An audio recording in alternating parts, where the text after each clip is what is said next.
And so when I say Chinese, I want you to scream out the nation that's associated with this. For example, if I say Chinese, you're going to say what? China. All right, let's say it with authority. When I say Chinese, you say what? China. All right, that's just a test right there. So here we go. Chinese. China. Russian. Russia. Italian. Italy.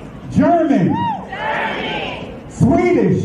Sweden. Korean. Korea. Egyptian. Egypt. Nigerian. Nigeria. Black. Nothing. Tell him, Pastor. Tell him, Pastor. Black, nothing. I hope you were able to successfully identify the issue. The lion won't sleep tonight. 'Cause we woke now, and we woke now. I said the lion won't sleep tonight. 'Cause we woke now, and we woke now. They want us to sell our souls to barter profit. Like God's property, it's hard to market. So we steady to aim, keep your eyes on target. 'Cause when you got the drive, yeah, they'd rather you park it. But I don't valet, you ain't getting these keys. I'm keeping closed hands, I'm on bended knee. I'm just a reflection, dealing with 8 sections. Art mixed with life, you can feel the convection. Your lion won't sleep tonight. 'Cause we woke now, and we woke now. I said the lion won't sleep tonight. 'Cause we woke now, and we woke now. I said the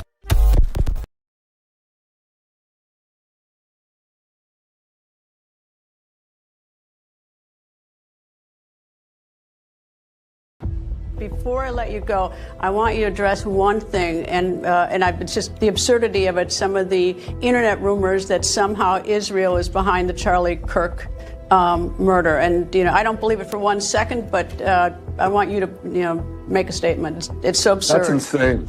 That's insane. Israel also changes the orbit of the moon. Israel pushes the sun. I mean, the whole thing it's not only insane. I think it's so absurd, so stupid, and so ridiculous. You can't believe that people are saying that. Quick, hide in here. The largest ever.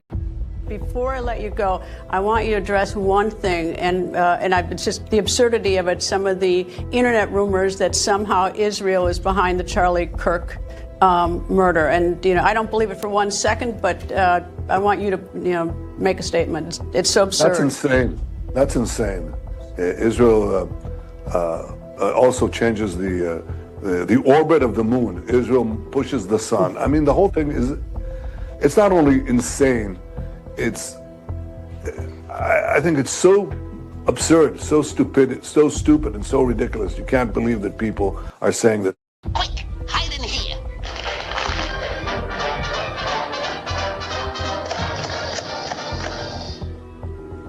Now don't move until I tell you to. All right, open up. This is the police. All right, where's Rocky? Where is he hiding? He's not in the stove. Whoa, he's hiding in that stove, eh? Now look, would I turn on this gas if my friend Rocky was in there? You might, Rabbit, you might. Well, would I throw a lighted match in there if my friend was in there? Well, all right, Rabbit, you've convinced me.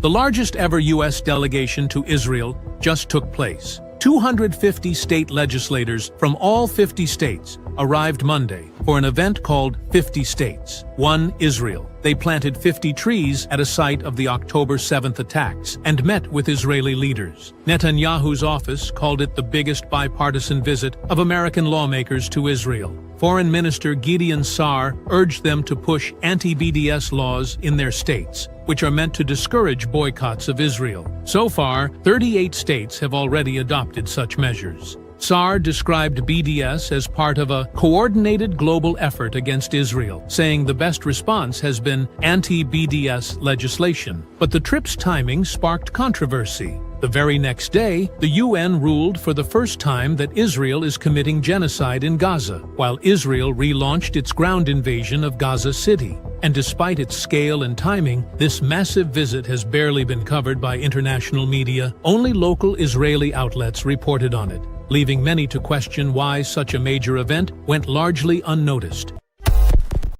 I mean, anti-Semitic statements are never good for anybody, right? It's kind of like being anti-black. But, you know, it's really interesting. I didn't realize that I could be considered anti-Semitic till I read one of the definitions of anti-Semitism. Look at this. The definition says, making mendacious, dehumanizing, demonizing, or stereotypical allegations about Jews as such, or the power of Jews as a collective, such as, especially, but not exclusively. This sounds like let it go by. What was that? All right, so it says, think about it, that sounds like the type wording that's in the contracts, right? Indeed. Okay, it says, such as, especially, but not exclusively, the myth about a world Jewish conspiracy or of Jews controlling the media, economy, government, or other societal institutions. But isn't that what you said? That Jews run everything? Yeah, but that actually is considered to be anti-Semitic. I didn't realize that it was anti-Semitic to say, hey, you know, I have a Jewish attorney, I have a Jewish record label, I have a Jewish contractor, I have a Do you regret your statements? Or the statements you think you should be walking back? I mean, considering... What do you mean walking back? Well, you know, backing up off of them. I mean, the thing is, you've lost a lot of endorsements. People are dropping you. You're getting, you know, vilified. You know, I mean, you might think you're right, but I think, you know, there's a whole world out there that's condemning you for what you said. Okay, so this right here is a chart of Universal Studios, 20th Century Fox, ABC News, CBS News, Columbia Pictures, Warner Brothers, ESPN Sports, Fox News, Washington Post, Metro Goldwyn Mayer, MTV Music Television, Nickelodeon, USA Today, Wall Street Journal, Comedy Central, NBC Entertainment, Google, what else do we have? Disney, ABC Kids and Family, YouTube, Los Angeles Times, Discovery Network, Paramount Pictures, Facebook, Huffington Post, Yahoo, Marvel, Hulu, Cosmopolitan, Time, Touchstone, Associated Press, Pixar, Miramax, HBO, New York Post, LucasArts, MSNBC, DreamWorks Animation. Now, the thing is, I skipped over maybe about 5 of them because it was just unclear on this list. The red are the executives that are Jewish at these companies. To all my Jewish friends, my Jewish brothers and sisters, stand tall. Stand tall. Do not let this fear, this sadness, this anxiety, and this dread overwhelm you. Draw strength from your family, from your friends, from your ancestors, and the worldwide bond that we share that has always put the battery in your back. We're used to being looked at as different because that's what we are. We are different, and that's a good thing.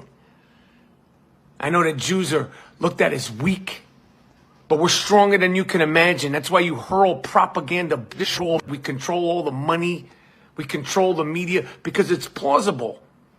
It's plausible because we're just that good. Smart, compassionate, moral, and strong people. And we need to stand taller than ever against all those sick, dumb, uneducated black tar in their blood who hate Jews because they ain't. You hate us because you ain't us. And secondly, we're going to have to use the tools of battle. You know, the weapons change over time. You can't fight today with swords. That doesn't work very well, okay?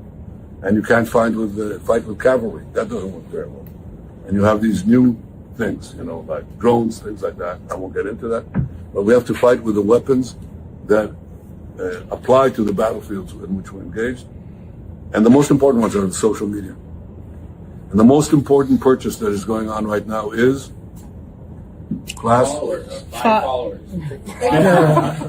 TikTok.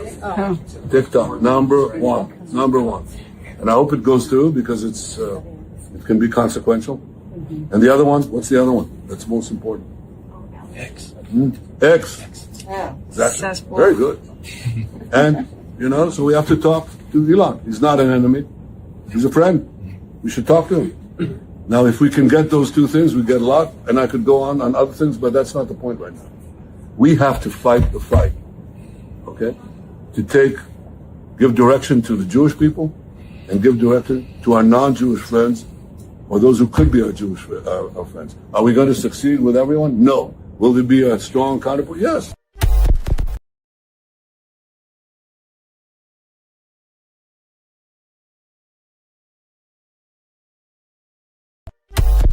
I want you guys to know that I was feeling so inspired by Josh Hammer's utter lack of human decency that I went ahead this week and sent around a life insurance policy of sorts, a package rather, to people that I trust, a package filled with text messages, emails, private communications, videos, and private legal documents.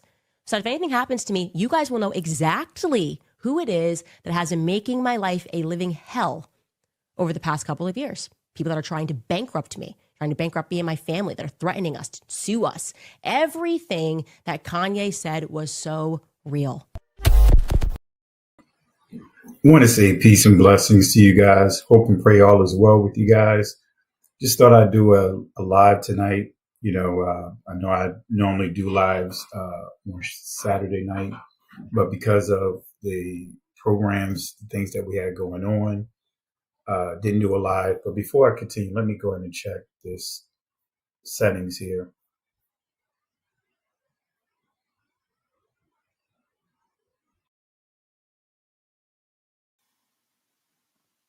All right, let's try this again. I think my microphone settings was off, and looks like StreamYard is acting a little quirky tonight. So I want to say peace and blessings to you guys. How does my mic sound? Does my mic sound okay to you guys? If it sounds okay, type 1. If I need to make any adjustments, type 2. All right, if my microphone sounds okay, type 1. If I need to make any adjustments, type 2.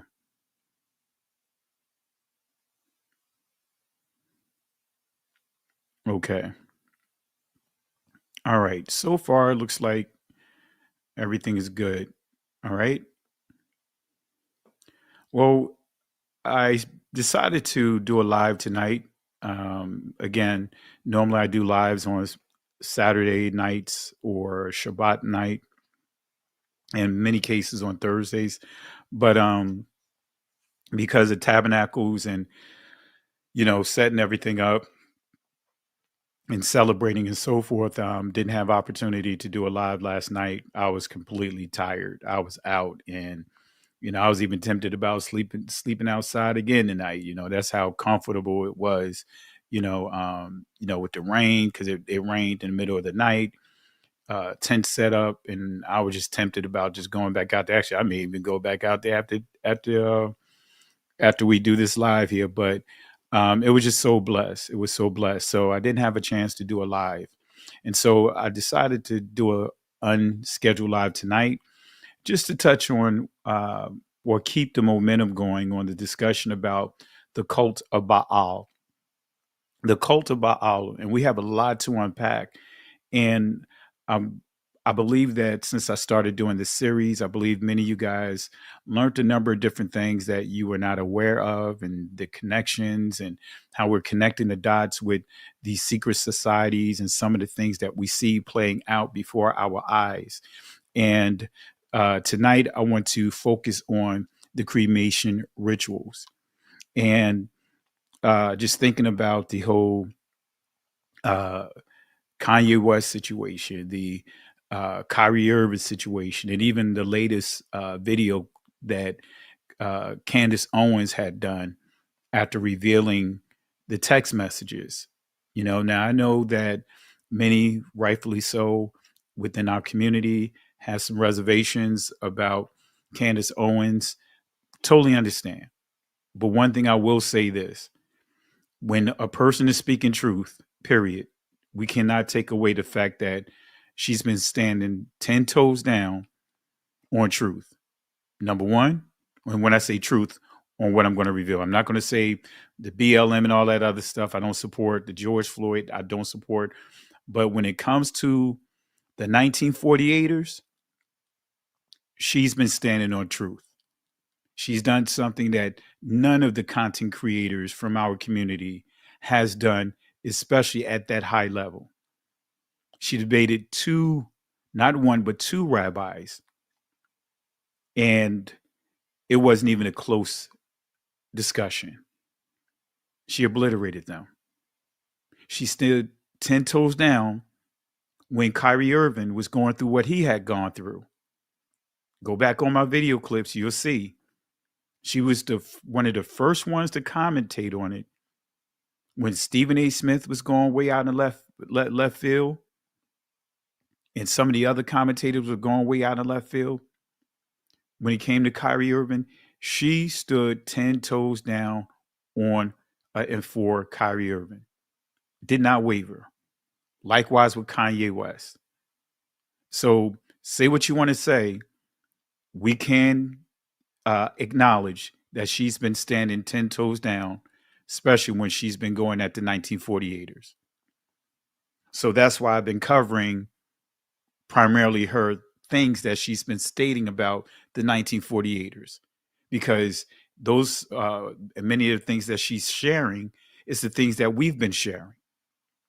So I want to make sure we understand that, hey, this is not an apologetic channel for her, but she's been standing on some things that we've been discussing as a community. And if that's pushing our plight that much further with the things that's going on that she's involved in putting it on Front Street, so be it. So be it. With Kanye West, likewise. Hey, I don't endorse a lot of the things that he's done, but he's taken the discussion about who we are and put it to a whole nother level in terms of awareness. And I've gotten a number of phone calls from people that's in the church asking about their identity, asking about, hey, is this the truth? And, so it provoked conversation. And that's the point that I want to make. All right. So I know that I can see when people troll, because I can tell when certain comments are posted, I can tell that they're not even from our community. I can tell that they're paid trolls. All right. But anyway, let's go ahead and get into this tonight, family, because that's what made me think about doing this live tonight. Let me say that again. That's what we see going on with the whole situation with, with Charlie Kirk, situation for his assassination, with the Candace Owens latest video that she did, basically saying that she has a poison pill in place. So that way, if something happens to her, she has 8 people that she has given them a package filled with text messages, the whole 9. And so it prompted me to do this lesson, even though I had this lesson already laid out a couple of weeks ago in terms of wanting to do this. But I was like, when I saw everything, it's like, let me go ahead and do this lesson tonight. So again, Cult of Baal. And tonight we're going to focus on the cremation rituals. The cremation rituals. So let's get into it. Let's get into it.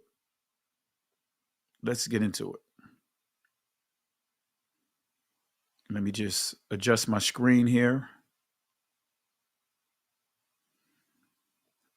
All right, let's get into it. Now, I'm going to start off with doing a little refresher, just a review of some of the things that we covered in this series for those that may be watching for the first time, or maybe for some of you guys that may not remember some of the things that we discussed. Not going to go into it all, But let me just give you some highlights. Let's start with this here because some of you guys may not be familiar with what is called the Bohemian Grove. So let me play a video clip of the Bohemian Grove and also the cult of Baal. I was going to put some additional clips in here, but I said I'm going to keep it simple tonight. But let me play a couple of these videos here. The first is going to be the Bohemian Groves. They're processional. And then followed by that is going to be a clip of Jeffrey Epstein's niece confirming the cult of Baal. So here we go.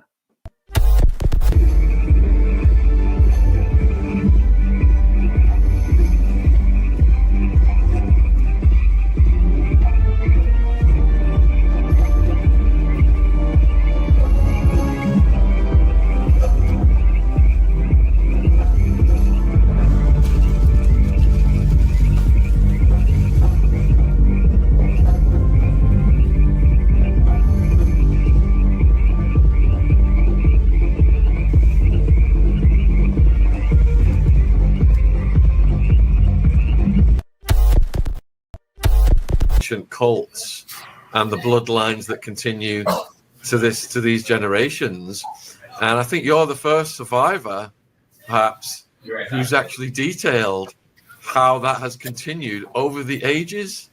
So, if you could maybe expand on that a little bit, I think the viewers would find this fascinating. What specifically would you like expanded on? So, what was the cult that you mentioned earlier, the ancient one? The cult of Baal, B-A-L. Yes. B-A-L. Yep. I know very little about it. My family masqueraded themselves as Jewish publicly, but behind closed doors, at Passover dinners, when I was drugged, would admit we are Satanists. All right. So you heard it. Her giving clarity on the cult of Baal. There's a lot to unpack there, but I'm not going to get into it tonight. Some of it I've already covered over the past few weeks. I encourage you guys, go back and look at some of I want to say the past month and a half, I did about 4 lessons already. Very impactful, on the topic. And so I want to say shout outs. I see someone made a post. I have a Balfour Declaration about the 1948ers. Yeah, I have it as well. And I encourage you guys, if you haven't, let me show my screen real quick for those that want to really get up to speed with the Balfour Declaration. But here's a good book. I encourage you guys to read this right here, The Transfer Agreement. And it really goes into the details of it. The Transfer Agreement, the untold story of the secret pact, all right, between the Third Reich and Jewish Palestine.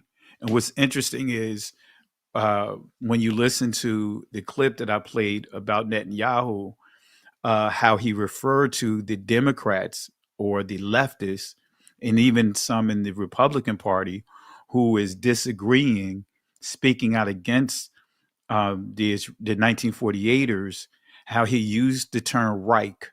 And so when he used the term Reich, he's basically calling them Nazis. That's what's pretty interesting. A foreign country, a foreign representative with that type of influence is able to use those type of verbiage among, towards another country. All right. So this is what he said real quick, and then I'll get into the lesson here. This is what he said here. Christian influencers. Okay. You said, you talked about the woke right. And you said, I call it the woke Reich. That's a brilliant observation. The woke Reich, because these people, they're not any different from the woke left. I mean, they're insane. They're crazy. But they're actually meeting on some of the things. And what we have to do is we have to secure that part of the base of our support in the United States. That is being challenged systematically. A lot of this is done with money of NGOs, vast. Money of governments, vaster. Okay? We have to fight back. How do we fight back? Our influencers. I think you should also talk to them if you have a chance. To that community, they're very important.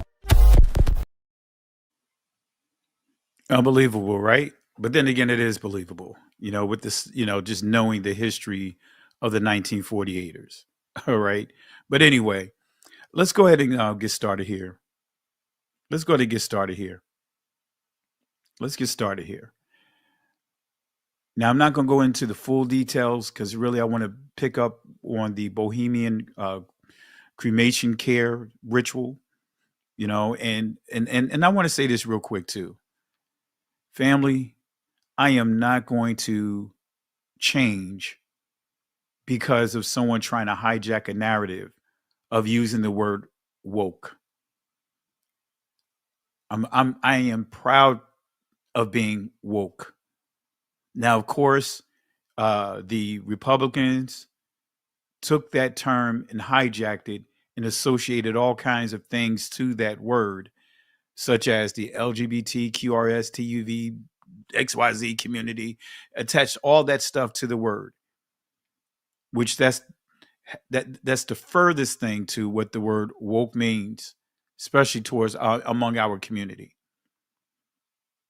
It means to be aware of the political and the other things that, the legal things that we've been subjected to as a people,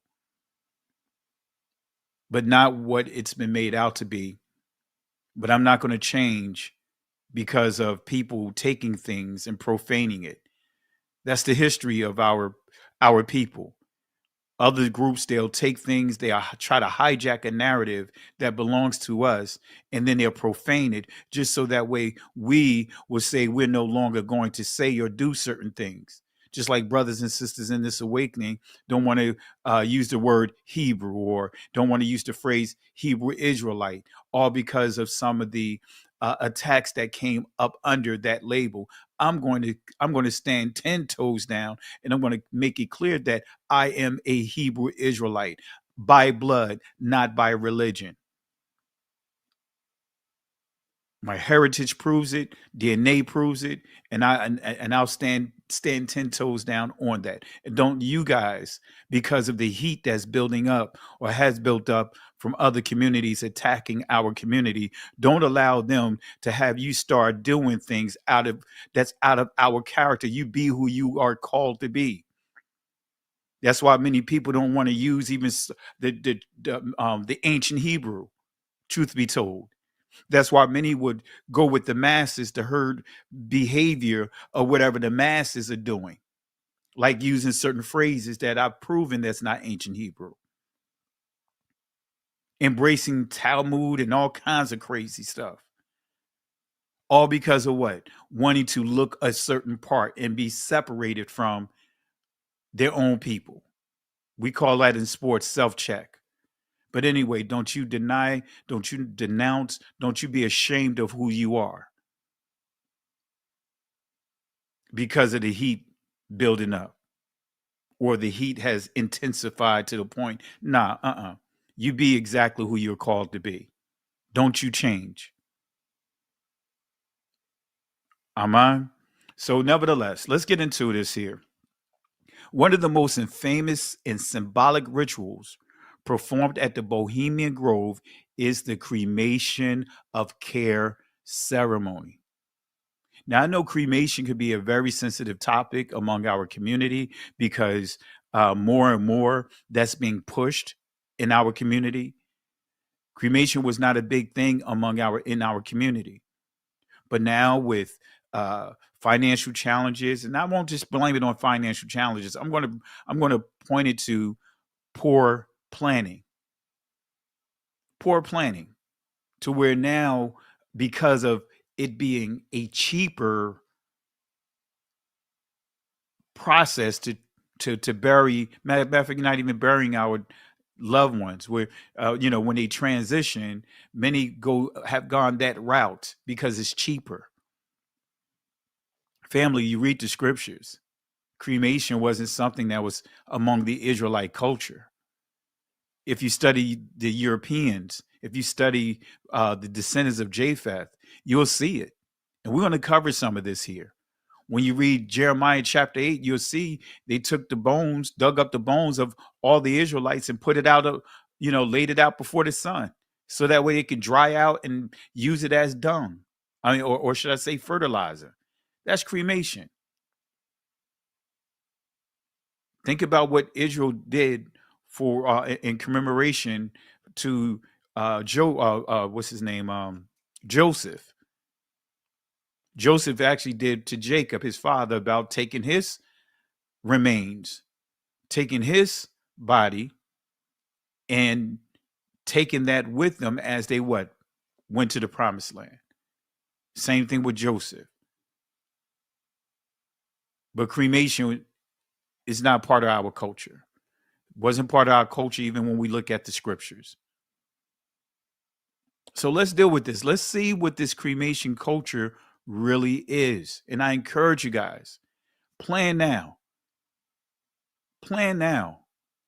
It's not fair for your loved ones that should something happen to you, it's not fair for your loved ones to have to come up with GoFundMes and all kinds of things to bury you. That's not fair. That's not right. That's not biblical. Anyway, let's get into it. One of the most infamous and symbolic rituals performed at the Bohemian Grove is the cremation of care ceremony. And again, for some of you guys that may not be familiar with it, when you deal with the Grove, that's dealing with Astarte, that's dealing with Anana, that's dealing with worshiping trees, that's tree worship. This is dealing with the Baal system. All right. So the cremation of care ceremony, right? So it takes place before a 40-foot stone owl representing wisdom, according to this fraternity. It involves a mock human sacrifice performed by men in robes. It symbolizes the banishment of worldly concerns to allow the elite to relax.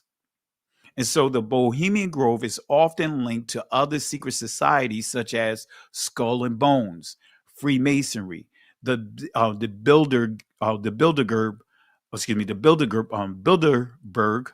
Group, the Trilateral Commission, the Illuminati-themed global conspiracy circles. All right. Could the founders of this group possibly be crypto 1948ers? Absolutely, when you start understanding the founders. So the early Bohemian Club figures were crypto 1948ers. That's what I believe when you start doing the research on them, or at least closely affiliated with the 1948ers, heritage, culture, and philosophy in ways that were deliberately obscured due to social pressure of the time. So who or what is this owl? So I'm just giving you a quick rundown, family. Who or what is this owl? Let's explain this owl that you see these guys sacrificing to. This giant 40-foot owl. Who is this owl? Let's break it down. That owl is connected to the goddess Minerva. Who is Minerva? Minerva, Roman goddess of wisdom, and the moon derived from the Etruscan goddess Minerva. Minerva, probably a crone aspect of the original Capitoline triad, in other words, the triple witches, a Latinized Athene. Her totem was the same as Athene, Lilith, and the Welsh goddess Blodeuwedd, which is an owl, which consequently became known as the bird of wisdom and of witches. So this is the Capitoline triad.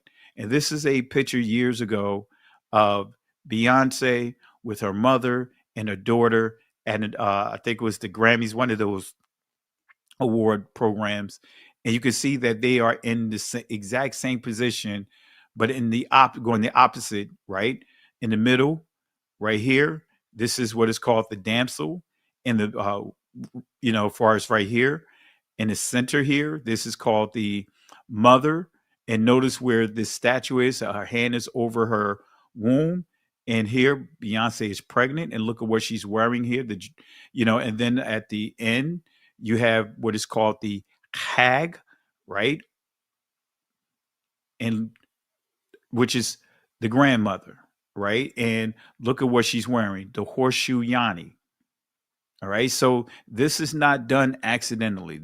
All these things are planned.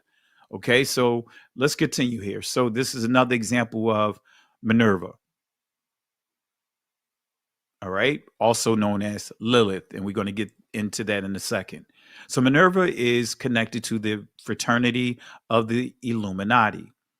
And when we deal with the Illuminati, this is Illuminati means, it's the etymological dictionary definition of the word: enlighten, light up, make light, illuminate. Name of a secret society. You see here holding deistic and republican principles. So we also see what is called the Illuminati of Bavaria. And I believe in this definition here, you see it here in 1776, Ingolstadt, Bavaria. So you see that the reference here. All right. So if we go here and understanding the Illuminati of Bavaria, this is coming from the Freemasons, Encyclopedia of the Freemasons. And this is what it says about it. A secret society found on May 1st, 1776 by Adam Weishaupt, who was professor of canon law at University of Ingolstadt. Its founder at first called it the Order of Perfectibilists, but he subsequently gave it the name by which it is now universally known. Its professed object was by the mutual assistance of its members. All right, let's skip down here.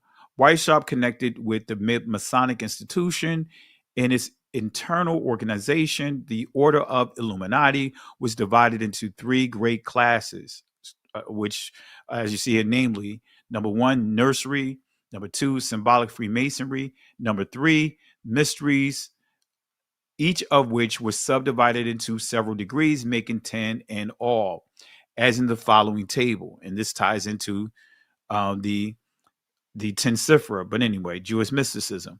So this is the nursery, right? One of the groups here. And as you can see here, you see Minerval listed here under one of the groups, right? So let's see what the Oxford Dictionary say about Minerval. It says here, reminiscent of Minerva, all right? But he gives us a little information here, but the key, we still see Minerva here, all right? And then we can see how she is worshipped in the sororities. This is the worship of Minerva in the sorority of the Delta Sigma Theta sorority, and they worship Minerva. All these fraternities and sororities point to Greek gods and goddesses through and by way of the Kabbalah, Jewish mysticism. Just a little information just to back this up here. National president, this is coming from the Delta Sigma Theta sorority, Incorporated Grand Chapter Ritual Book, 1990, page 30. National president, we believe in the spiritual life, but we leave to the individual the selection of the median for its outward manifestation. And these are some of the different medians, just wanted to highlight that, but let's fast forward here. That's the Ouija board, the dial, okay? But going further, look, this is inside the handbook. The intake, as you see here, Grand Chapter Membership Intake Program, 1990, page 106. That is why Minerva, the goddess of wisdom, is our sorority member. All right, so you see the worship of Minerva is in these fraternities and sororities. But here, this is the Delta sorority, as you see it highlighted here. And then another thing I want to point out is a witch as we build up here. What is a witch?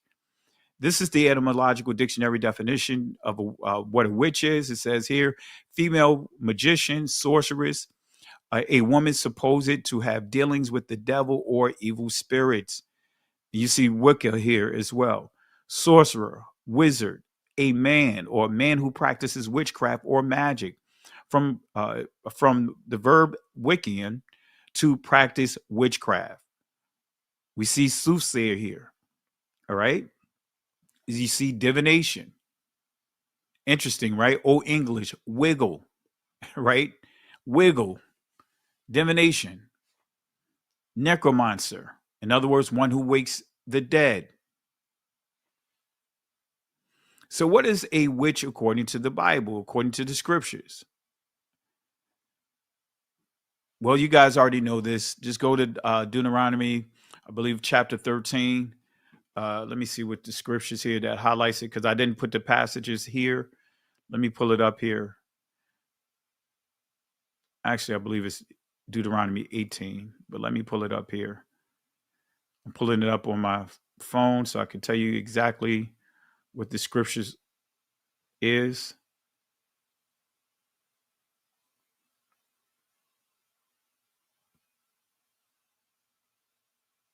Let's see here.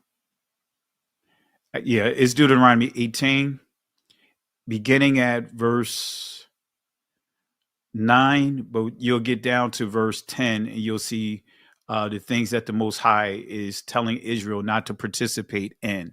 All right. So this is Deuteronomy chapter 18. I encourage you guys to read to see exactly what the scripture says about witches. All right. But let's go a little further here. Let's use a secondary source here about a witch. Right. This is the Women's Encyclopedia of Myths and Secrets. And look at what it says about witch. There were many other words for witches, such as incantatrix, lamia, saga, maga, or maga, or maga.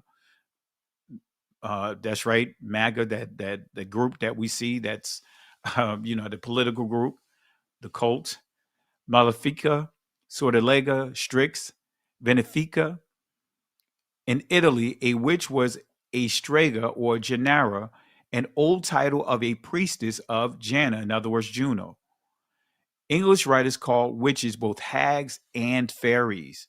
Words which were once synonymous, witches had metaphoric titles: barricularia, stick rider, fascinatrix, in other words, one with the evil eye, herberbia, one who gathers herbs, screech owl.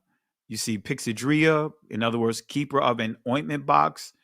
So these are some of the other names. So you also see magus, which ties into maga. All right. So maga is interchangeable with a witch or warlock. Maga and magus is a worker of charms. Okay. And this is just giving you a little source here. Church of Satan. Look what it says about maga. Let's go to this here. Maga, fifth degree. Maga, magus. And you can see this here in the background here. The fifth degree in the Church of Satan. All right. So what is the role of MAGA in the Church of Satan?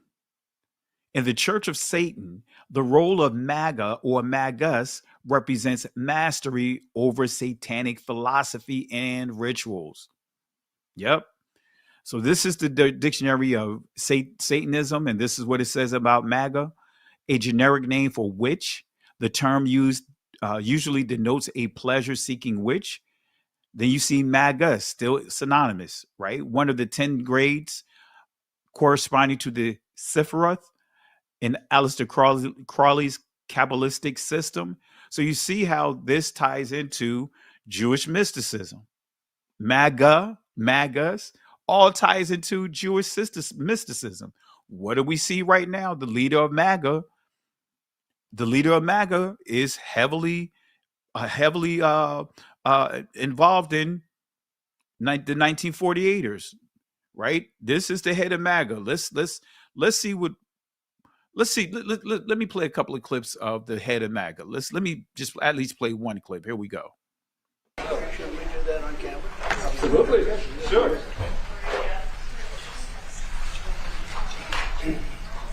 So to let you know, this is the birth certificate of Donald Trump's grandfather, born in 1869, close to Bad Dürkheim. Right?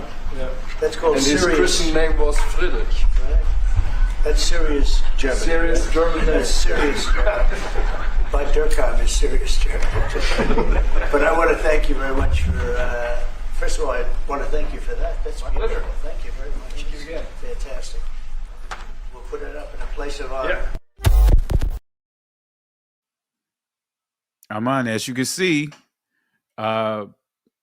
his grandfather was born in and was presented, as you can see, he's presented with a certificate from the Prime Minister of Germany with a birth certificate of his grandfather, who was born and raised in a 1948er town, city in Germany. I can't show my other clips here. Yeah, unfortunately, looks like StreamYard is acting up here. I can't even scroll up because I was going to play some of the other clips. But you guys get the understanding of it. You get the basics. You get the point of what I'm making here, right? MAGA is heavily, heavily influenced with who? The 1948ers. And as we see here in the Dictionary of Satanism, MAGUS, one of the 10 grades corresponding with the what? Sifra in Aleister Crowley's Kabbalistic system. All right. And then we know that MAGUS is synonymous to MAGA. So there's no, it's no coincidence that we see the dedication to the 1948ers. All right. So let's deal with Strix. Strix, the screeching owl, is in the scriptures. All right.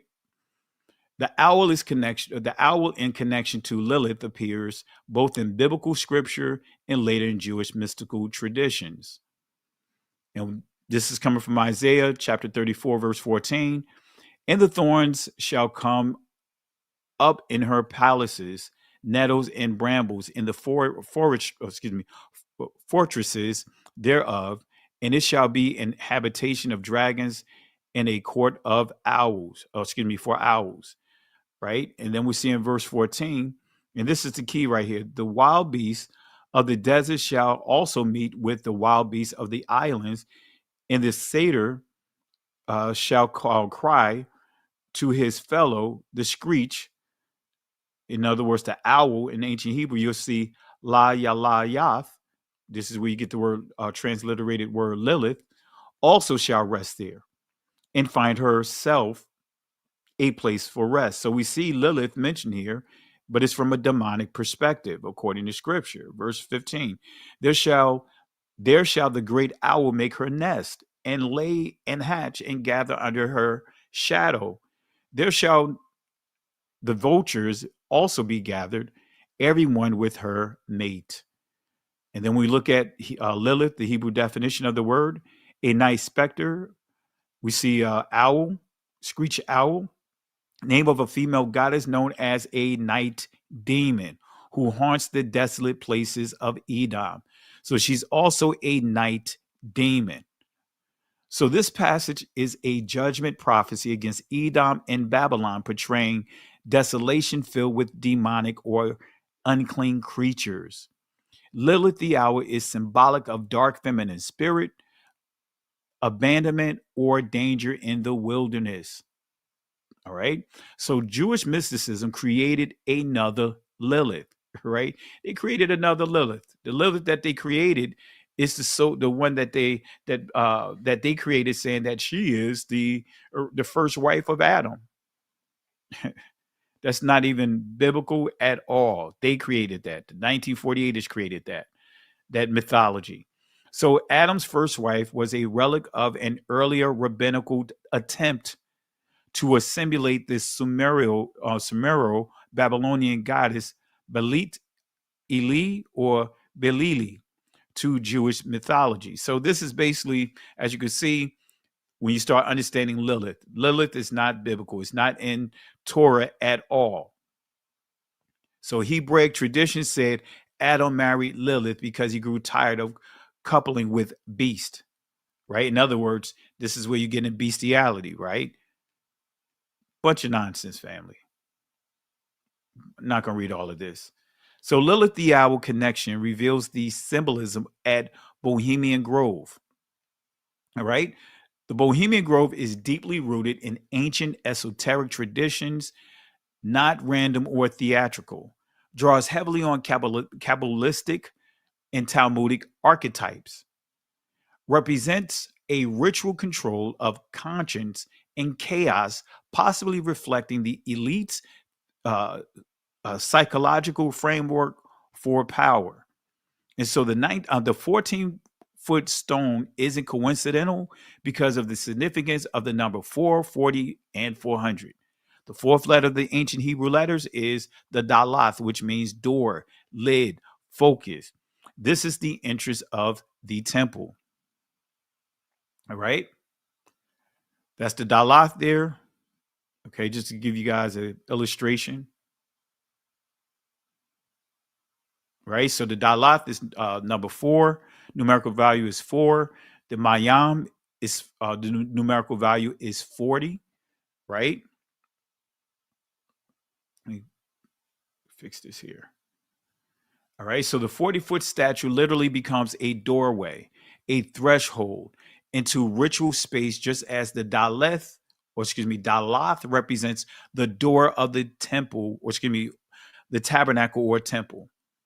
So the 40-foot refers to the 40 refers to Israel's 40 years of wandering in the desert, and 40 days the Messiah was tempted in the wilderness. This is why it is not coincidental that this secret ritual takes place deep in woods, a restricted area. 400 refers to liberation of the Israelites, and the Hebrew letter Tha, which is the numerical value of 400, it means signs, proof, and it means evidence. It's also what is referred to as the covenant letter. So you had the Dalath, which means focus, basically. You have the Mayam, which means transition. And then you have that's the numerical value is 40. And then you have the Tha, which numerical value is 400. Again, this means signs, proof, and evidence. And that's the letter right here. Sign, mark, evidence. Numerical value 400. And lastly, as we transition to another portion of this lesson to really get to what we want to really get into, this is just further proving the definition of this word sign, ath or awath. As you see here, a sign, a signal, evidence, mark, miracle. We see the word proof. All right, so this is just giving you more clarity, giving you sources or the actual definition of this word. So the ritual deep, right? The ritual deep in the woods represents a modern wilderness, which mirrors these wilderness trials, creating a ritualized imitation of purification or conquest, but used by modern elite, not prophets or the righteous. The elite or the elite people, right? The elites walk through the Dalath, in other words, the door of the owl's ritual space, but they do not receive the Tha, in other words, the sign, the proof, the evidence, which is the true sign of the covenant. So making the grove, this is a false temple, possibly a pattern of true Hebraic structures, but inverted. In other words, they're profaning the true Israelite culture and trying to make it into something that of their own. This is where you basically get the word religion. This is what basically religion is of today. Taking a culture that did not belong to a particular group and creating a system so that way it's easier for them to be able to, I would say, accept it. Christianity is a religion. Judaism is a religion. Islam is a religion. Right? All of those are religions. The Israelites did not practice a religion. They practiced culture. Let me say that again. The ancient Israelites did not practice a religion. They practiced culture. All right. So the phrase cremation of care at the Bohemian Grove is a ritual reenactment of the ancient fiery furnace, or what I like to call the belly of the beast, connected to the worship of Molech. Let me say that again. The phrase cremation of care, make a note of that, because this is very instrumental. This is a phrase, make a note of that, and I'm going to show you how this cremation of care, what it really means. This cremation of care. And remember, the Bohemian Groves, this is a fraternity basically for the elites, for the rich that's out there in the Redwood Forest. They have over 2,000 acres of land. So this is a fraternity for the elites. So this is identical in structure and theme to ancient Molech rituals, which involve the following: fire altars, altar within or beneath the idol, sacrifices, usually children, drums and chants to drown out the screams, ritual justification under the pretense of appeasing gods or achieving power. And so the fire inside the idol represents the belly of the beast, in which the source of death disguised as power. Unlike Molech, who appears as a bull, the demonic dark owl supposedly represents corrupted wisdom and lures of secret knowledge. Which leads me to this point right here. This is now we're going to add to it. That's just a brief overview. I encourage you guys go back and watch the previous lessons. But let's get into care. Who is care, right? Who cares, right? Who is care? Now, I'm going to put that question into the chat just to see what you guys think of. Who is care? That's right. They got the owl and the dollar bill. You can see it. You have to really look for it for those that are not familiar with it. Who is care? Any thoughts, family? Who is care? If you want to share your thoughts, post it inside the comment section and I'll read your comments and give you a shout out at the same time. Who is care?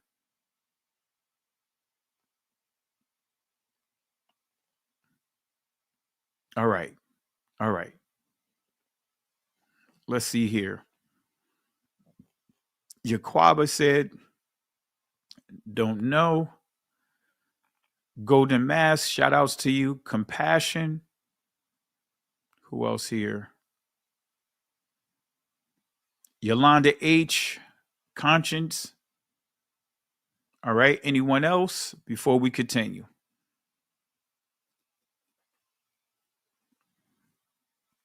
All right. Let's continue. All right. Let's continue. I know it's late, but let's continue.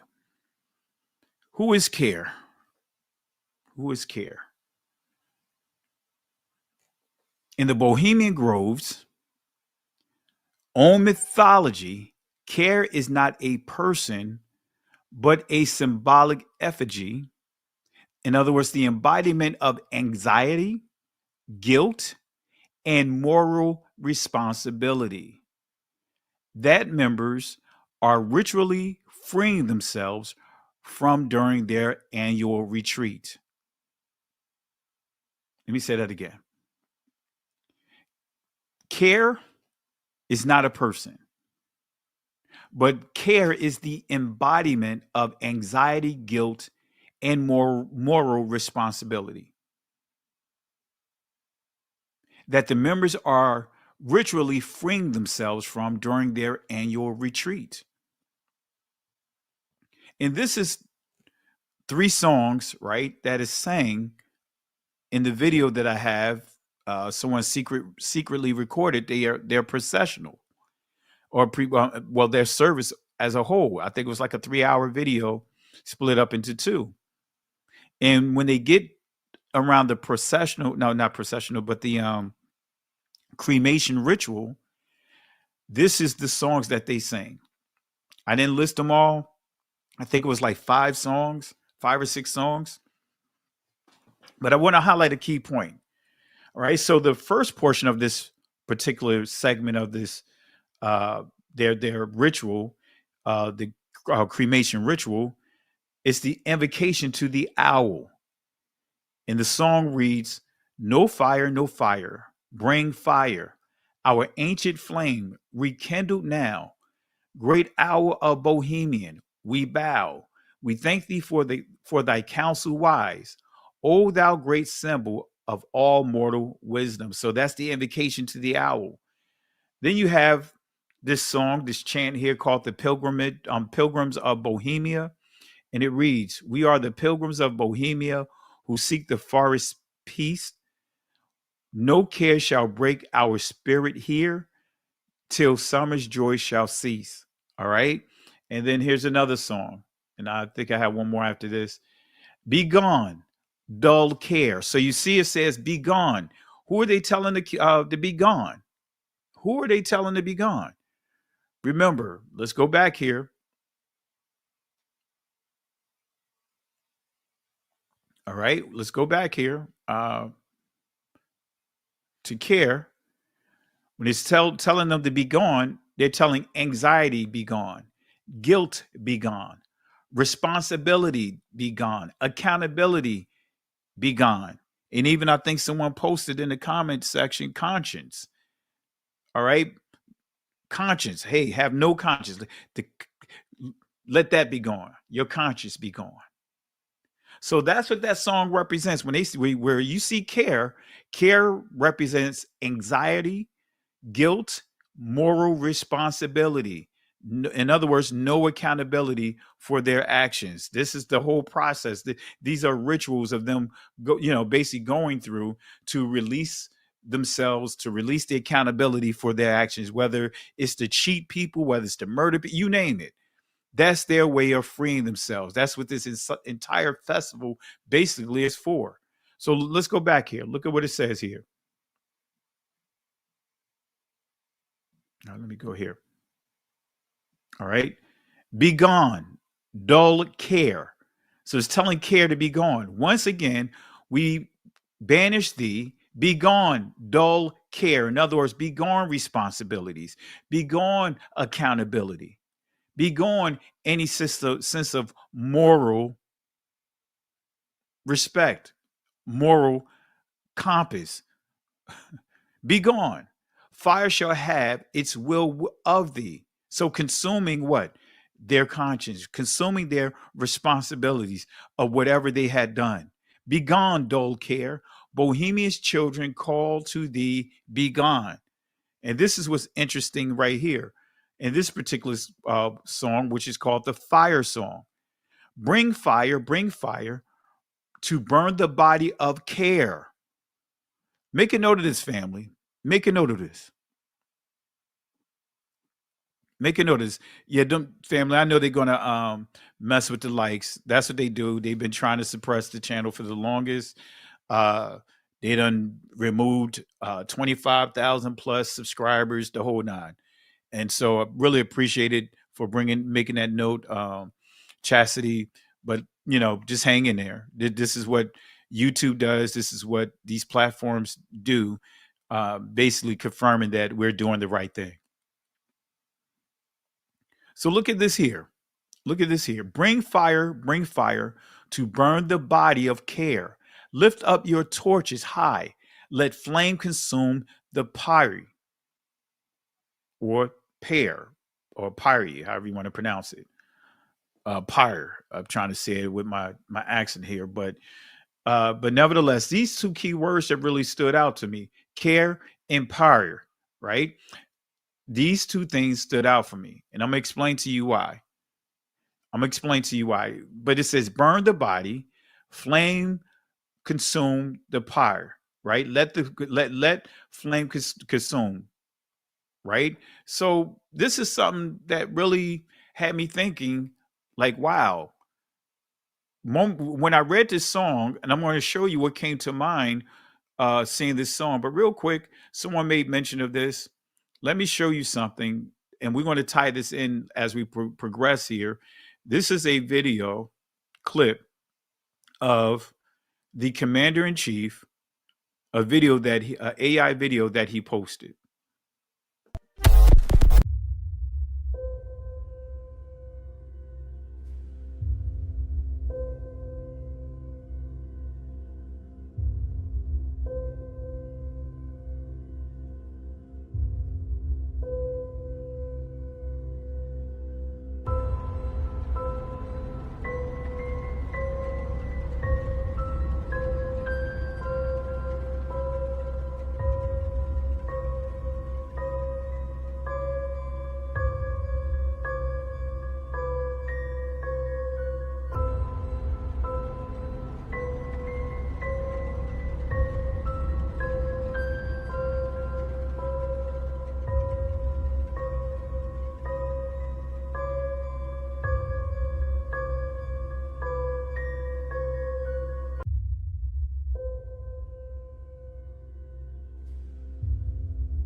All right. So we're going to touch on that at the end of this lesson. This will be a reflection of what we taught last week. Uh, we'll touch on that. So make a note of this word care and pari, or excuse me, not pari. I don't know why I want to keep saying pari or par. All right. So we're going to deal with these two words here, care and par. All right. Let's deal with this real quick. So again, bring fire to burn the body of care. Lift up your torches high. Let flame consume the pyre. All right. So who is care? Who is care? The fire song eerily paralleled the lynching of Sam Holt with key words such as burn the body and flame the pyre. Care seems to be the embodiment of anxiety, guilt, and moral responsibilities, and also accountability of their actions. This ritual seems to absolve them and their conscience. This is when I read the song and heard the song, it made me think about the situation of Samuel Holt. And why am I bringing him up? Because I'm going to show you that it was a demonic ritual. It was a cremation ritual. That's what they were doing with these lynchings. And still today, these were cremation rituals. The cremation ritual of this ceremony is supposed to be a purification ritual in which the members publicly rid themselves of worry or guilt before 2 weeks of leisure. So the public burnings of the late 19th century, let's highlight one key one. This is dealing with Sam Holt. Kissimmee Valley Gazette, April 28th, 1899. Sam Holt burned at stake, right? And this is another publication that's bearing witness of the same. But let me highlight a few things so that way you guys can understand. And this is coming from a book called 100 Years of Lynching, all right, by Ralph Ginsberg. It reads, before the torch was applied to the pair, right, the Negro was deprived of his ears, fingers, and genital parts of his body. He pleaded pitifully for his life while the mutilation was going on, but stood the ordeal of fire. Right? See, look at what they're doing here. Let me read this again. I don't want to rush over it. The Negro was deprived of his ears. In other words, they chopped his ears off. They chopped his fingers off. They chopped off his reproductive organs, as you see here, genital parts of his body. He pleaded pitifully for his life while the mutilation was going on, but stood the ordeal of fire with surprising fortitude. Before the body was cooled, it was cut to pieces. Let me say that again. Before the body was cooled, it was cut to pieces. The bones were crushed into small bits, and even the tree upon which the wretched met his fate was torn up and disposed as souvenirs. The Negro heart was cut into several pieces, as was also his liver. Those unable to obtain the ghastly relics paid direct paid their more fortunate possessors extravagant sums for them.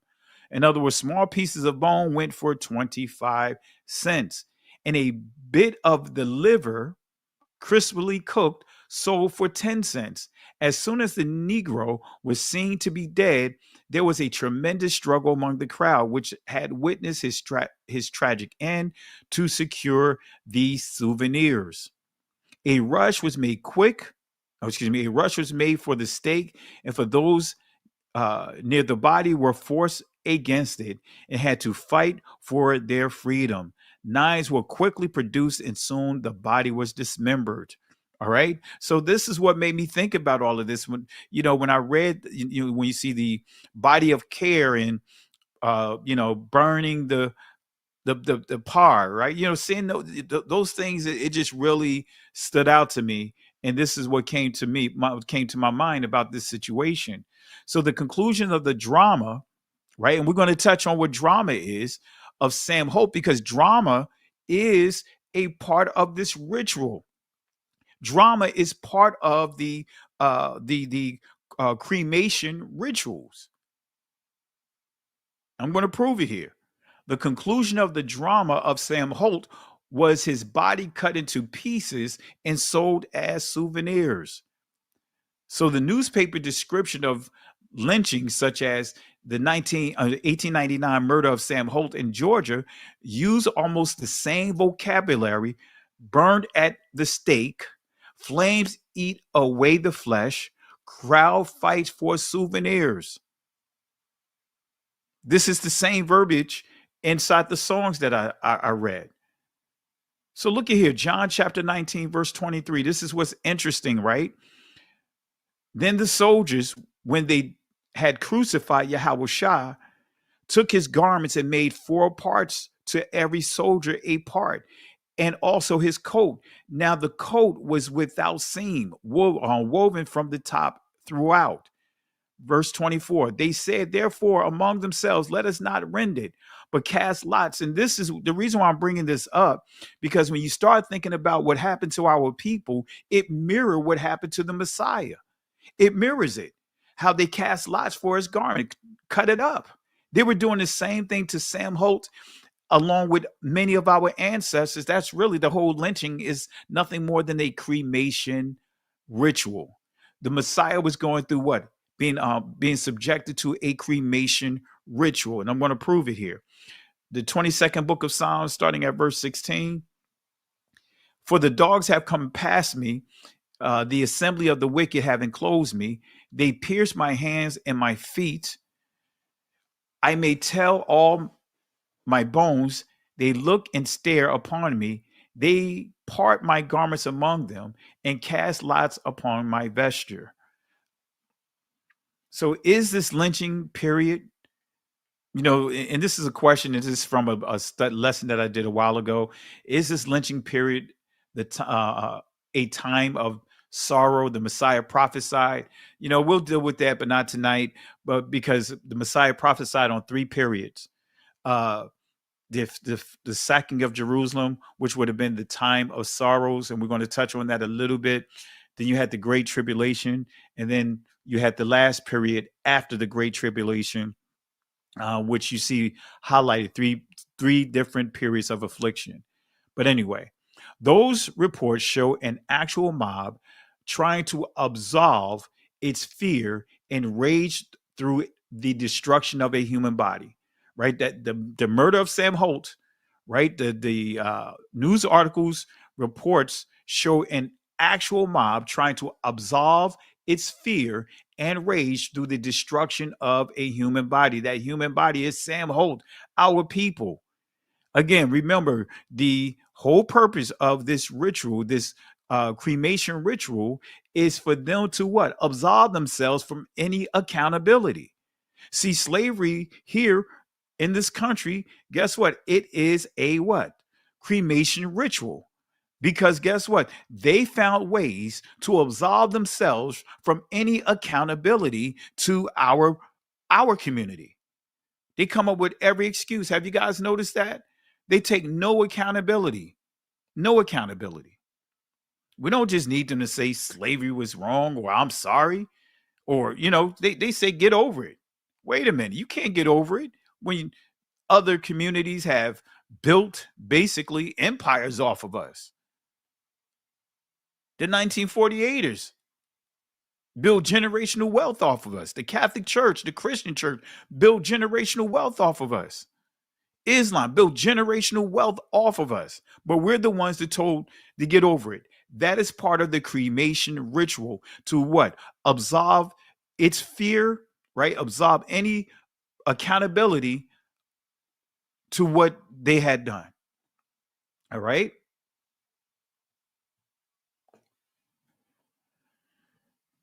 So the resemblance in language and staging reveals how ritualized violence and absolution were built into both elite and popular American culture.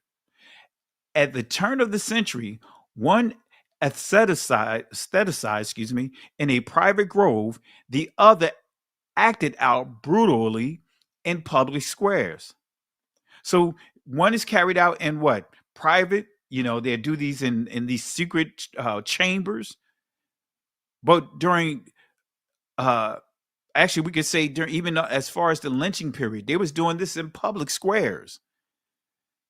They had poles, groves in the center of a square, and they would beat our ancestors, lynch them, the whole nine. So let's go into the deeper discovery of this cremation ritual. Let's dive a little deeper in it. Let's dive deeper into it. So I want to introduce you guys to a deity named Balder. So Balder in the Norse tradition embodies a cremation-centered myth that parallels ancient Baal worship and indirectly the logic behind the Bohemian Grove's cremation of care ritual.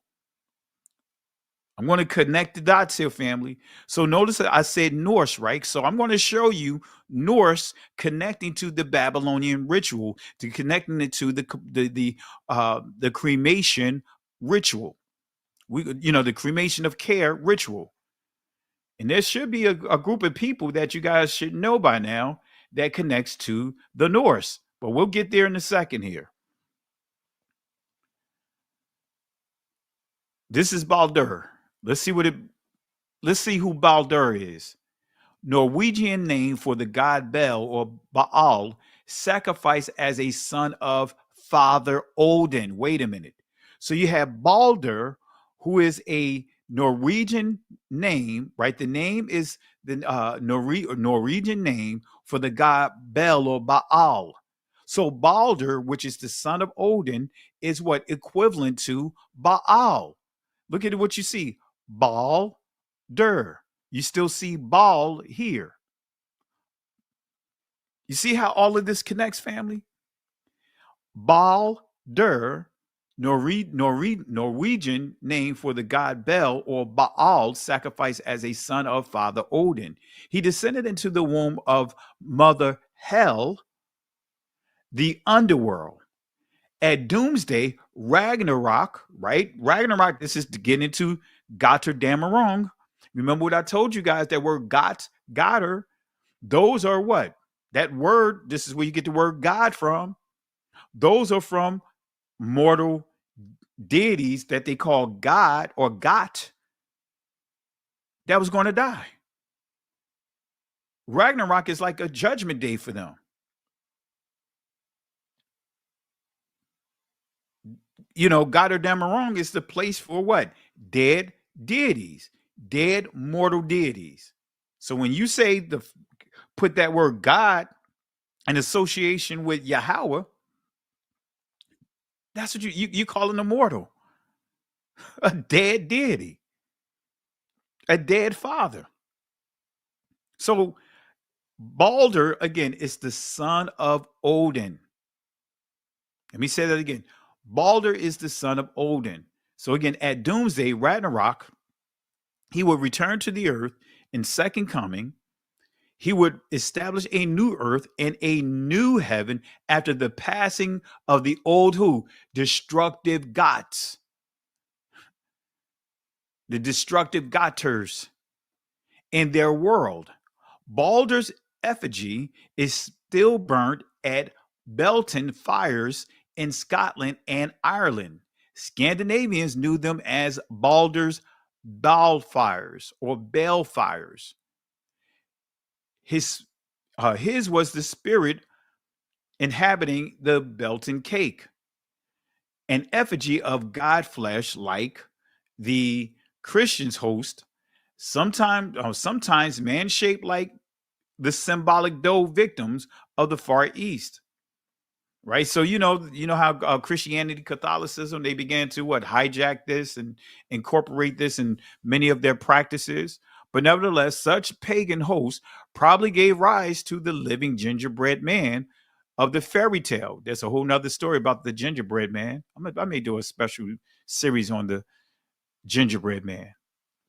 Like Hercules, Siegfried, and other solar heroes, Balder stood for the idea of regeneration through cremation. His funeral was the Vikings' dissolution in both fire and water. He was sent to sea on a burning ship. Okay? So, according to Norse mythology, Balder is the radiant son of Odin, and Frigg represents light, purity, and divine innocence.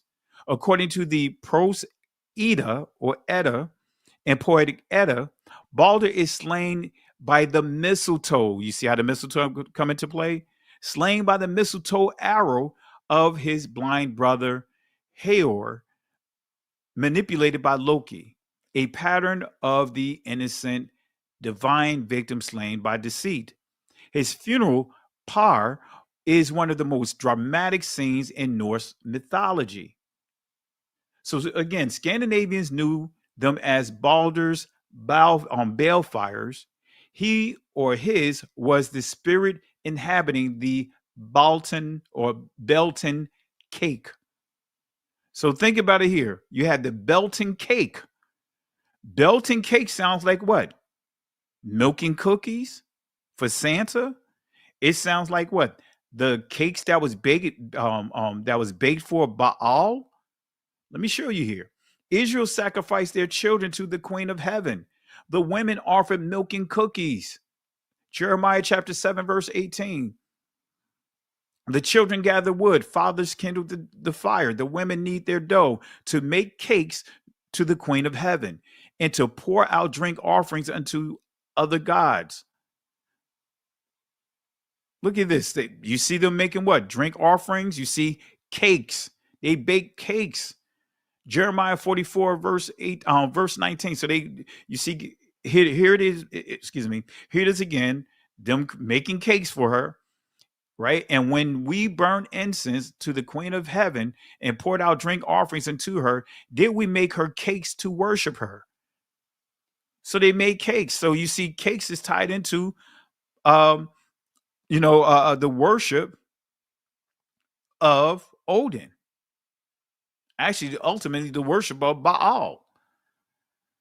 So Israel again started worshiping false deities, especially the false deity Ishtar, the Babylonian deity of love and fertility. Throughout the city, entire families supported this.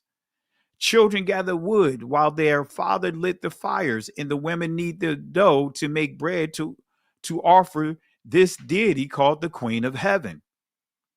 So when Northern Europeans preserved Beltane cake custom, they were continuing a very old Near Eastern pattern of fire-baked offering to a fertility deity, a practice that Israel prophets, start not just with the prophets, but starting with the Most High, explicitly opposed.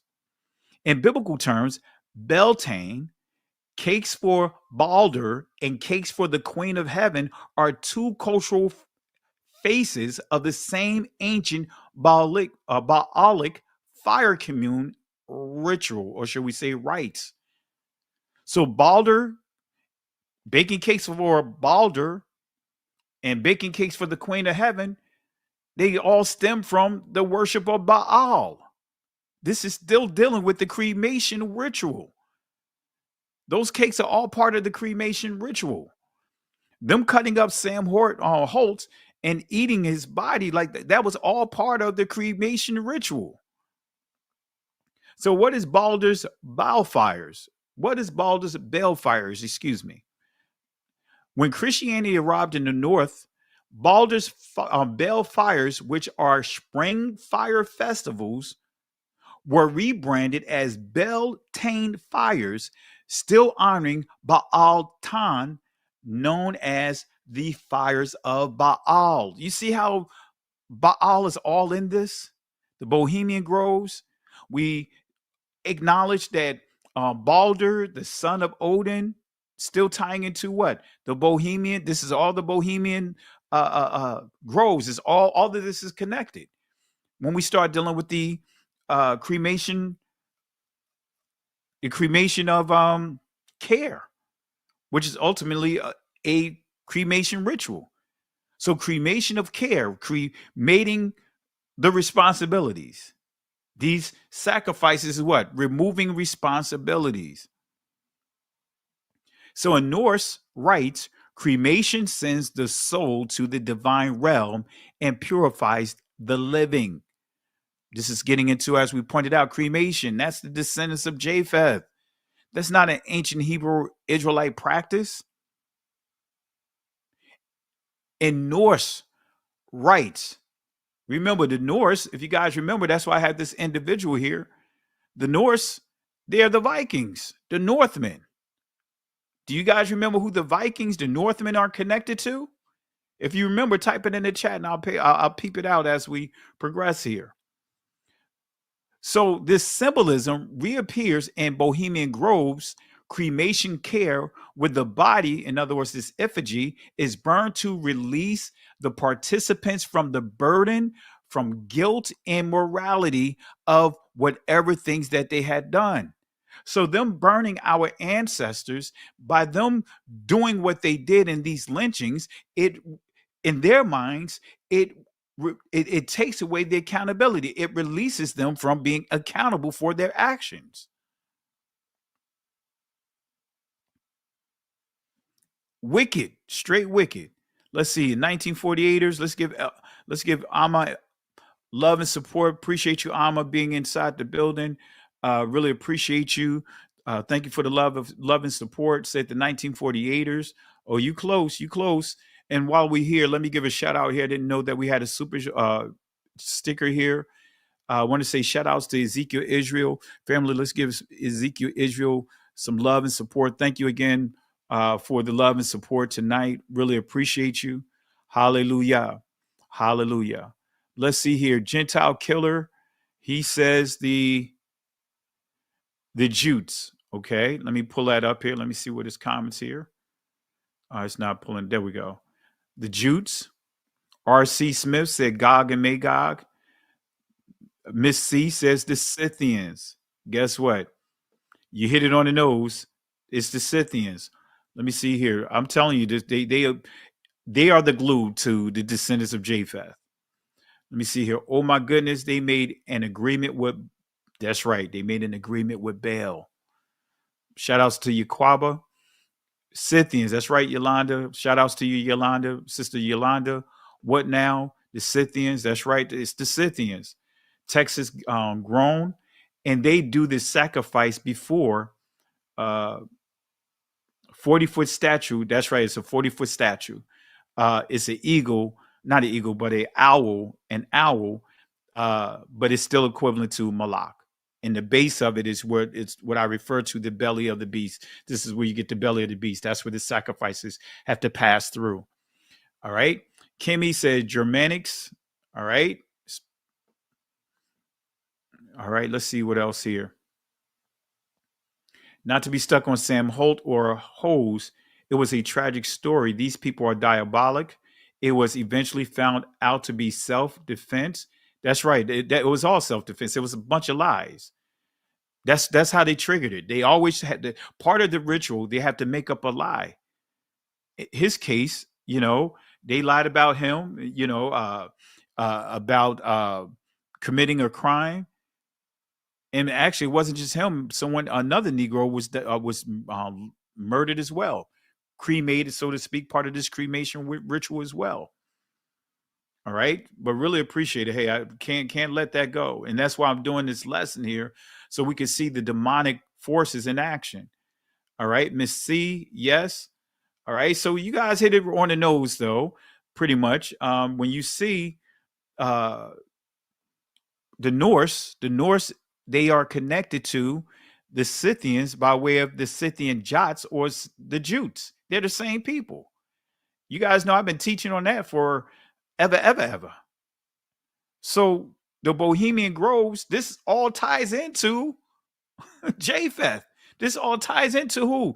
The 1948ers. This symbolism reappears in Bohemian Grove's cremation of care, where the body is burned to release the participants from burden, guilt, and morality. All right, let's see here. It is psychological. It's the psychological equivalent of the ancient fire renewal of Baal and Balder. So, according to the Bohemian Groves cremation ritual, care represents their victims. According to the Bohemian Groves cremation ritual, fire represents cleansing power. According to them, Lilith, the owl, represents divine witness. And then when you see the chants, their songs, it represents invocation, and absolution.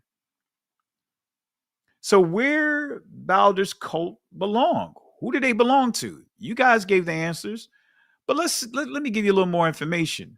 So southern Scandinavia, Iceland, parts of Denmark, northern Germany, the same northern arc that classical writers later called Scythia or Scythia when describing tribes that had moved westward. So you see they're tied to the Scythians or the Scythians. They're connected. And the reason why I say it both ways, family, because it's pronounced both ways. All right. Scyth or Scyth. I say it both ways because the different pronunciations of it. All right. So he was worshipped by Germanic and Norse tribes, ancestors of the later Northmen, better known as the Vikings. And this gives you clarity of their behavior, their brutalities. So these northern Indo-European groups are historically and linguistically related to some of the steppe peoples that Greek historians labeled Scythians. The northern tribes, whom Romans and Greeks loosely classed as Scythians or Jots or Jutes, share the same mythical vocabulary that produced Balder. So remember, what does Jots, or should I say, what does Jutes and Jutish sounds like? You can post it in the comments. We'll give you shout outs when I see your comments posted. All of this ties in, family. All of this is connected. You didn't have a clue. Many of you guys didn't have a clue that when you saw the Vikings, you were seeing the 1948ers. When you saw the Vikings, you saw the Khazarians. When you saw the Vikings, you're dealing with the Scythians. When you see the Vikings, you're dealing with Balder. When you see the Vikings, you're dealing with Odin, which is still connecting it to what? Baal. When you see the Scythians, you also dealing with the Grim Reaper. Oh, wait a minute, the Grim Reaper. Oh, we'll give a refresher on that after I finish this here. Family, this is where you can see the behaviors. That's why I say words, names have meaning. I know many times we search, so many when they're dealing with identity, they focus on the archaeology and all that stuff, the blood, the DNA and all that stuff. I touch on those things, but I like to deal with the language, because through the language is how I was able to connect all these dots together. Through the language, I was able to connect the Scythians, or let's just start with the Ashkenazis, not just to the Khazars, but connect them to understanding the different descendants of Japheth. When you see Meshach, when you see Magog, when you see, of course, as I mentioned, the Ashkenazis, also deuteronym. When you start getting into the Romans, the Scythians, they are like the glue. They are like the connectors. So we see that they're the connectors right here. The northern tribes, whom Romans and Greeks loosely classed as Scythians or Jutes, share the same mythical vocabulary that produced Balder. All right. So let me give us a couple of shout outs to Kimmy, said Jew. Amma in the building, our elder here, says Jew. Yaquaba Ish. We see another here. So an Ya. Jew. Someone say sounds like, that's right. Kimmy says sound like Jew. Miss C, Jews or 1948ers. Ivan David Took, same people. And let's for here we're going to use the phrase 1948ers.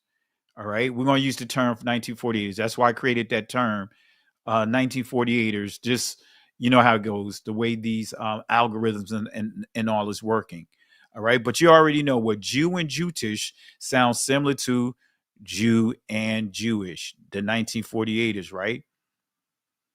Goths, right? And actually, RC Smith, when you look at what's his name, Elon Musk, he said that he called himself Gothic MAGA. Yeah. All right. So who is Odin, the father of Balder? So we dealt with Balder, still tying it into the cremation of care, the cremation rituals. Look at Odin. Let's touch on Odin real quick before we wrap up. Let's deal with Odin, the father of Balder. He's mentioned in the scriptures. Let's go to Matthew chapter 24, verse 5 through 8. For many shall come in my name, saying, I am Mashiach, and shall deceive many. And ye shall hear wars and rumors of wars. See that ye be not troubled. For all these things must come to pass, but the end is not yet. For nations shall rise against nations, and kingdoms against kingdoms. For there shall be famines, pestilence, earthquakes, in divers places. All these things are the beginning. Bara'ah of sorrows, Maka'abai.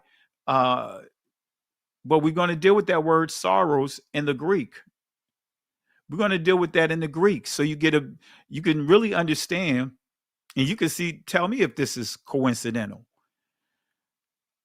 All these things are the beginning of sorrows. Look at the Hebrew definition of sorrows, right? We see here affliction, grief, pain, ma'akob, ma'akob. All right. So,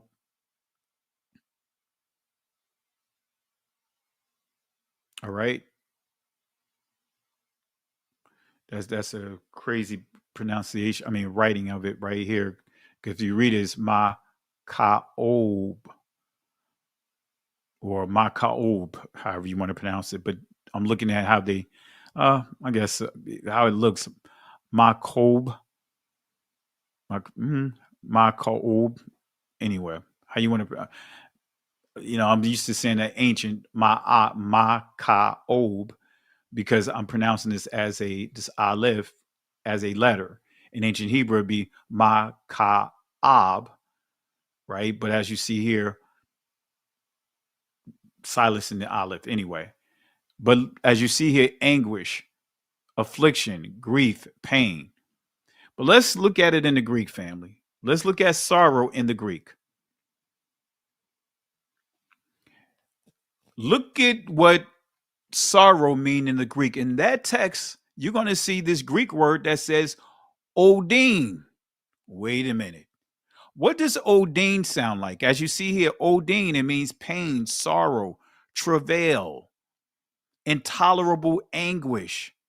That's interesting. When you see intolerable anguish, make a note and put drama. Wait a minute. Drama? Yes, family. The whole purpose, part of the purpose, right? The point of these cremation of care is to bring drama to care as they relieve themselves of any accountability. So when you understand Odin, Odin sounds like who? Balder's father, right? Odin. Let me say that again. Odin, the Greek word Odin that transliterates to sorrow, that sounds like a particular person, as you see here, transliterated to Odin, pronounced Odin. That is the father of Balder. Okay, look at here. Let's give some clarity about Odin. This is Odin right here. Santa Claus, the image that you see of Santa Claus, it comes from Odin. This is the original Odin. This is his image right here. Now he had two birds, two ravens on, that's a whole nother discussion. Missing one eye. So let's build this up here. Drama, drama, drama. Made me think about an old friend, man, that was a slam poet. Oh, I can't think of his name now. Man, he had a poem called Drama. Oh man, I haven't talked about him in ages. We all used to go to a poetry spot called Bogies in East Orange, New Jersey. And he used to do a poem called Drama. They call me Drama. Oh, I can't think of his name now. But anyway, look at this. Odin, Norse Allfather, called God of the hanged because the trees of his sacrifice, or excuse me, his sacred grove. Remember, tree, grove, that ties into Asherah. We still seeing what? The sacred tree. We still seeing what? The queen of heaven. You see how we still tying it into the Babylonians, the Baal. Norse Allfather called God of the hanged because the trees of his sacred grove at Uppsala were laden with hanged human sacrifices even as late as the 10th century. Each victim's drama recapitulated the death rebirth of Odin himself. So each time they would bring drama by murdering, just like our ancestors being lynched, they are what? Recapitulating the death rebirth of Odin himself. It's paying homage to him when he acquired his divine powers by giving himself up to immolation of the world tree, wounded in the side with the spear. Wait a minute. Odin, as you see here, even his victims, as they hang them, they're wounded in the side with the spear. That's to what? Bring drama. Wait a minute. What is the description of the Messiah when he was crucified, when he was hung on that tree? And it wasn't family. I know many would think that, in this awakening, I see many would think, say that it was a regular tree. Do you know that the word tree was like a slang for the cross? All right. But anyway, but look at what you see here. Wounded with the spear. Doesn't that sound familiar? What did the Romans do to the Messiah? In their language, they would call it sorrow, affliction. They would call it Odin.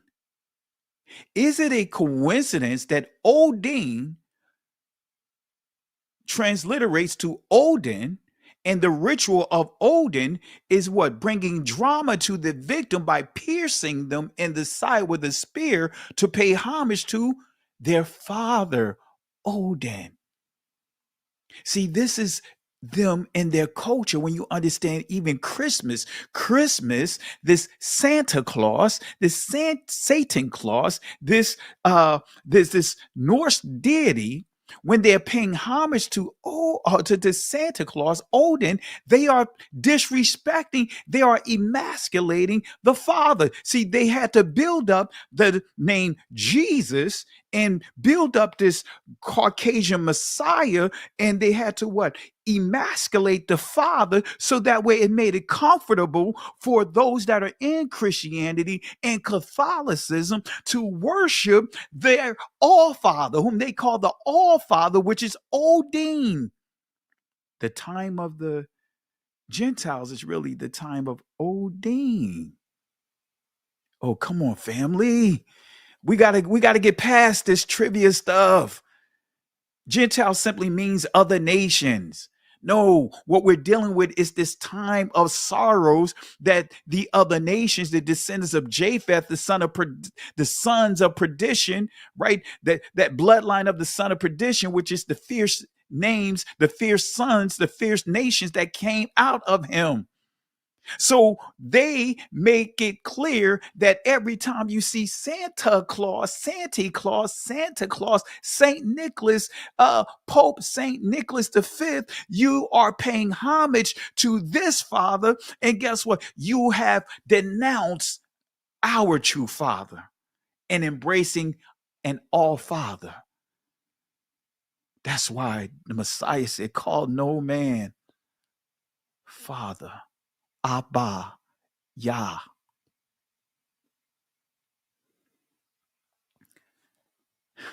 Look at this here. So wounded in the side with the spear, and this is what the songs that will be saying. I know that I hung on the windy tree for 9 whole nights, wounded with the spear, dedicated to Odin, myself to myself, all flesh. So let's go to Matthew chapter 24, starting at verse 9. Then shall they deliver you up to be afflicted and shall kill you. Uh-oh. We see that word afflicted to be what? Now humiliated. Now the drama being brought to them under the spirit of Odin or Odin. And ye shall be hated of all nations for my name's sake. And then shall many be offended and shall betray one another and shall hate one another. See, that whole lynching period is still what? Part of now I can't think of my term that I want to say, cremation of care, the cremation rituals, the bringing drama to the victims so that way they can relieve themselves of what? Any accountability. That's why they can do these things without having any conscience, because according to the cremation of care ritual, guess what? The whole process is to take away their conscience. The whole process of this purpose of this ritual is to take away their accountability, take away any type of moral fiber within their spirit. This is why they're so cold-hearted. This is why they're so cruel. This is why they have their conscience sears with the hot iron. They don't care, family. We seeing it right now. They don't care. Michael Jackson said they don't care about us. And when you listen to that song, he got a lot of heat because he targeted the 1948ers in that song. When he said they don't really care about us. And we're getting ready to transition into this season of Odin, starting with October, right? When you start getting into this Hallows Eve. Look at this here. Then shall they deliver you up to be afflicted, to be ordained, and shall kill you. And ye shall be hated of all nations for my name's sake. And then shall many be offended and betray one another and shall hate one another. Are we not seeing Christmas? The spirit of Odin, the spirit of Odin is causing our own brothers and sisters to hate us because we refuse to bow down. We refuse to mix and mesh that so-called Odin, that wearing that red suit that they refer to as all Father, that we saying we're not rolling with that. We are worshiping Yahweh. His name means he exists, who said in his commandments, made it clear that we're not supposed to have no other before him. Anyway, Deuteronomy 21:23. His body shall not remain all night upon the tree, but thou shalt in any wise bury him that day. For he that is hanged is accursed of Allahayim, that thy land be not defiled, which Yahweh Allahayim giveth thee for an inheritance. This is why they had to take the Messiah down before evening. And that's why this country and other countries around the world, they're cursed.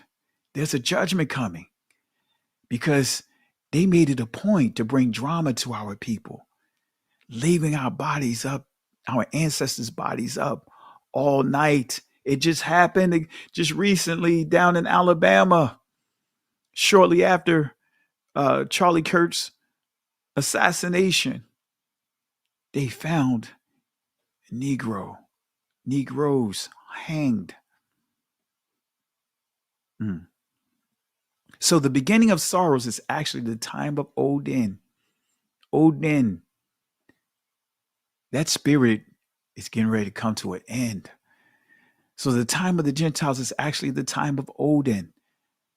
The transatlantic slave or the transatlantic world war, slave war, is actually the time of Odin. These are some of the how they paid homage to Odin by way of what? The drama. Remember drama. They call me drama. Look at that drama. Look at that. All this drama. This is the cremation of care. This is why they have no conscience. Because when they perform these rituals, it sadistically removes the conscience. So this is why they can continue on doing what they do. This is why they can continue to perpetuate what they perpetuate, which is evil. I want to say shout outs to my brother, Robert Mason. Shout outs to you, Ak. Shout outs to you.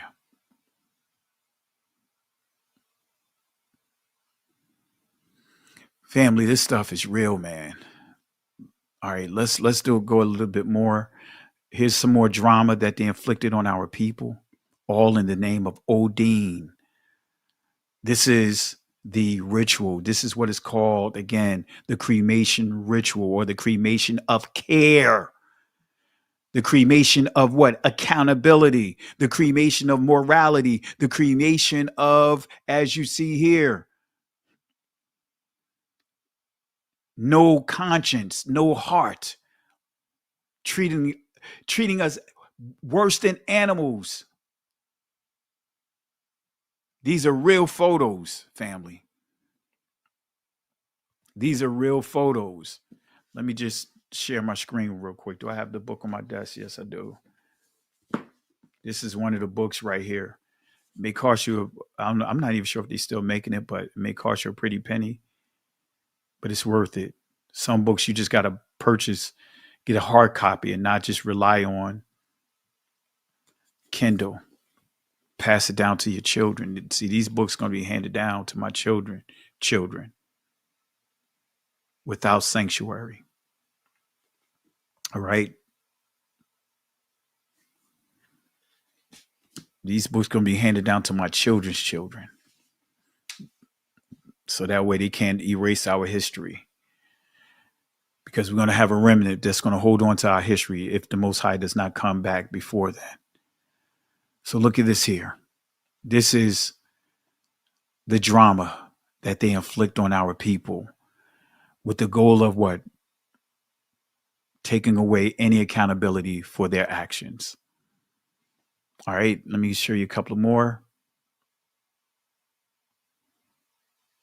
Family, this stuff is sad, man. Look at this here. I'm gonna zoom it in so you can see the wickedness. On a postcard, this is the barbecue we had. Wait a minute. We have proof on a postcard that was sent through the United States Mail, the United States Postal Service.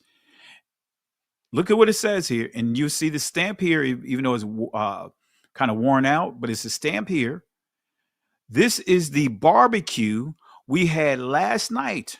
My picture is to the left with a cross over it, your son, Joe. So Joe said, this is the barbecue we had last night. Wait a minute. Does that sound like it's just referring to them burning our brother here on the stake? Or does this sound like this is more to it, that they actually ate him? Because when you say you was at a barbecue or a cookout or a picnic, you're describing it as a place of what? Eating.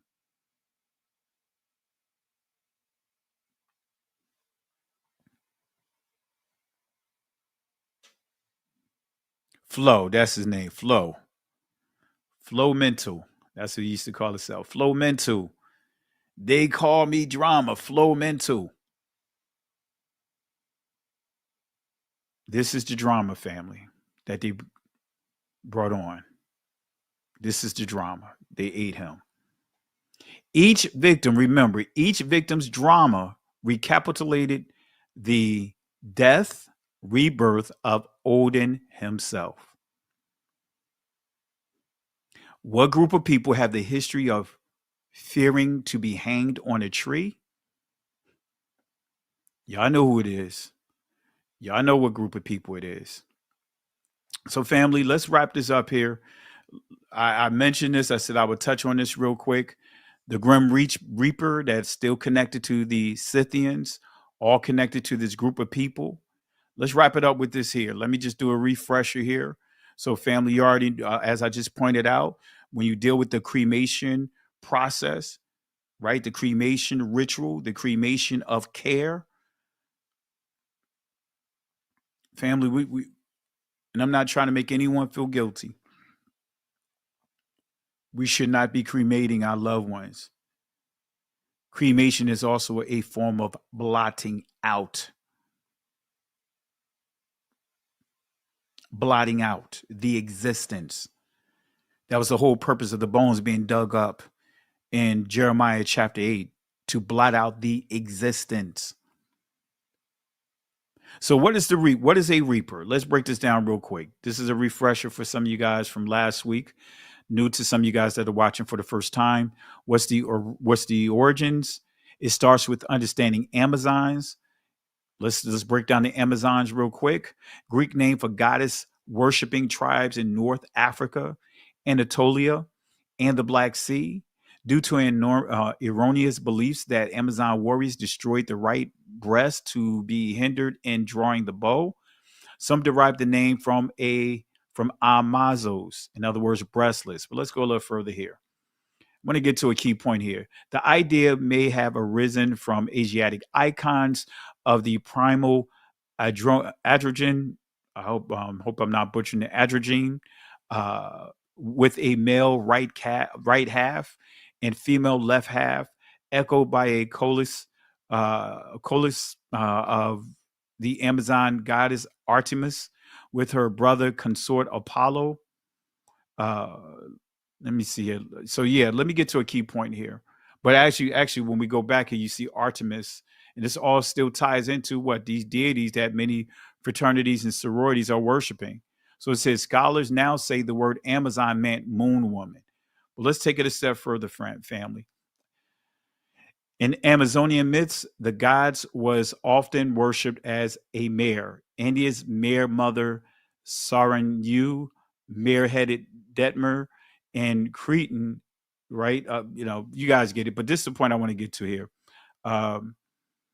Whose priests were castrated and wore female dress. Let me say that again.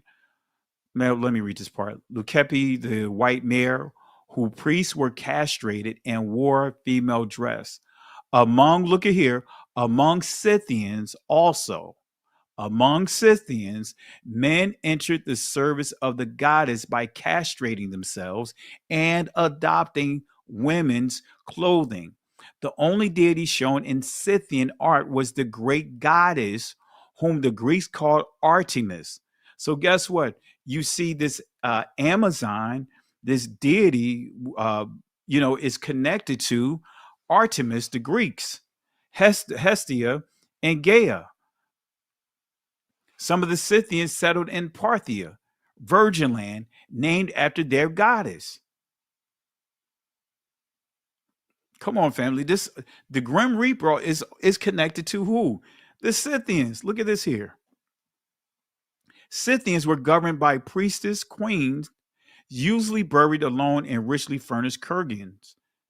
All right. Scythian priestesses were elder women old enough to have gray hair. They performed traditional sacrifices, catching the blood in sacred cauldrons and taking omens from the entrails.